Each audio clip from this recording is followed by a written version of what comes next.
Hi friends, എല്ലാവർക്കും പുതിയൊരു വീഡിയോയിലേക്ക് സ്വാഗതം. എല്ലാവരും സുഖമായിട്ടിരിക്കുന്നു എന്ന് വിശ്വസിക്കുന്നു. അപ്പോൾ നമ്മൾ പോകുന്നത് വയനാട് ചുരത്തിലുള്ള മക്കാമിൽക്കാണ്. അപ്പോൾ വണ്ടി ഇവിടെ ഒരു സൈഡിൽ നിർത്തിയിട്ട് നടന്നു പോകാനാണ് തീരുമാനിച്ചിട്ടുള്ളത്. വണ്ടി കൊണ്ട് പോവുകയൊക്കെ ചെയ്യാം, പക്ഷേ കുറച്ച് റിസ്ക്കാണ്. അപ്പോൾ നമുക്ക് കാണുമ്പോൾ നിരപ്പായുള്ള സ്ഥലം പോലെയൊക്കെ തോന്നും, പക്ഷേ അത് കുത്തനെയുള്ള കാറ്റാട്ടോ. പിന്നെ നല്ല കാറ്റും ഉണ്ടായിരുന്നു. നമ്മൾ മേലേക്ക് കയറി പോകുമ്പോൾ നമ്മളിങ്ങനെ പല തരത്തിലുള്ള മുളകൾ കാണാൻ പറ്റും കേട്ടോ. അപ്പോൾ ഒരു കുഞ്ഞു കുഞ്ഞു മുളക് കൂട്ടങ്ങളാണ് ഇവിടെ കാണുന്നത്. ഇതിനിടയിൽ എന്തോ തുറന്നിങ്ങനെ വലിയ ഗുഹ പോലെ ആക്കി വെച്ചിട്ടുണ്ട്. ഇവിടെ അടുത്ത് തന്നെ ആയിട്ട് ഈ മുളകളൊക്കെ വെക്കുന്നുണ്ട് കേട്ടോ. പല ടൈപ്പ് മുളകളുണ്ട്. ഇവരെ ഇവിടെ വെച്ച് പിടിപ്പിച്ചതാണെന്ന് തോന്നുന്നത്. ഇതിൻ്റെ മേലേക്ക് കയറി വരിക കുറച്ച് റിസ്ക് ആണെങ്കിലും ഇവിടെ എത്തിക്കഴിഞ്ഞാൽ നല്ല ഫീലാട്ടോ. രണ്ട് സൈഡിലും മുളക്കൂട്ടങ്ങളായിട്ട് അതുവഴി നടന്നു പോകുമ്പോൾ ഒരു പ്രത്യേക ഫീലാണ്. ഈ മക്കാമ് വരുന്നത് താമരശ്ശേരി ചുരത്തിൽ 4ാമത്തെ വളവിൽ ഇടത്തെ സൈഡിലേക്ക് ഒരു പോക്കറ്റ് റോഡുണ്ട്.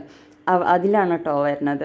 ഇപ്പം നമ്മളിപ്പോൾ ഇവിടെ ഈ മക്കാമിൻ്റെ അടുത്തായിട്ടൊരു ഗുഹ പോലെ കാണാം. അവിടെയാണ് ഇത്. ഇവിടെ അന്ത്യവിശ്രമം കൊള്ളുന്ന മഹാന് നിസ്കരിക്കാനും അതുപോലെ തന്നെ മറ്റു കാര്യങ്ങൾക്കും വേണ്ടി ഉപയോഗിച്ചു എന്നൊന്ന് പറയുന്ന സ്ഥലമാണിത്. ഇതിന് മേലെ ഒരു പാറയാണ്. ആ പാറേൻ്റെ അടിയിലാണ് ഈ സ്ഥലം വരുന്നത്. ഇതിൻ്റെ മേലെ ഒരു പള്ളിയൊക്കെ ഉണ്ട് കേട്ടോ.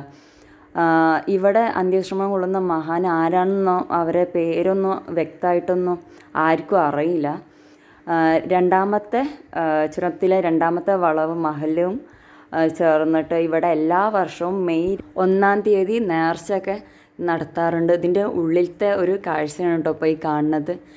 ഇത് ഞാനിപ്പം വേറൊരു ഫോണിൽ ഫ്ലാഷ് അടിച്ചിട്ടാണ് ഇതിൻ്റെ ഉള്ളിലേക്ക് ഈ ഒരു വെളിച്ചെങ്കിലും നമുക്ക് കാണാൻ പറ്റുന്നത്. തീരെ വെളിച്ചമില്ല, നല്ല ഇരുട്ടാണ്.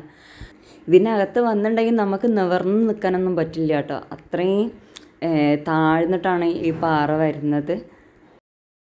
ഇതിനകത്ത് കിടക്കുന്ന അവിടെ ചെറിയൊരു ഗ്രില്ലുണ്ട്. അതിൻ്റെ മേലായിട്ട് ഇങ്ങനെ ഒരുപാട് ലോക്കുകളൊക്കെ ഇങ്ങനെ കൊടുന്ന് വെച്ചിട്ടുണ്ട് കേട്ടോ. അപ്പോൾ അതെന്താ സംഭവം എനിക്ക് മനസ്സിലാക്കില്ല. ആർക്കെങ്കിലും അറിയുന്നുണ്ടെങ്കിൽ ഒന്ന് പറഞ്ഞു തരണം കേട്ടോ. പിന്നെ ഇത് ഇവിടുത്തെ നേർച്ചൻ്റെ പൈസ ഒക്കെ ഇടുന്നതാണെന്ന് തോന്നുന്നു. നമ്മൾ വരുമ്പോൾ വേറെ ആരും ഉണ്ടായിരുന്നില്ല. ഇപ്പോൾ ഒരു ഫാമിലി ഇവിടെ ഉണ്ട്. ഇതിന് കുറച്ച് അപ്പുറത്തായിട്ടാണ് മക്കാമ് വരുന്നത്. അപ്പോൾ ഈ വീഡിയോ അത്രയേ ഉള്ളൂ. നിങ്ങൾക്ക് ഇഷ്ടമായിട്ടുണ്ടെങ്കിൽ സപ്പോർട്ട് ചെയ്യുക. Thank you.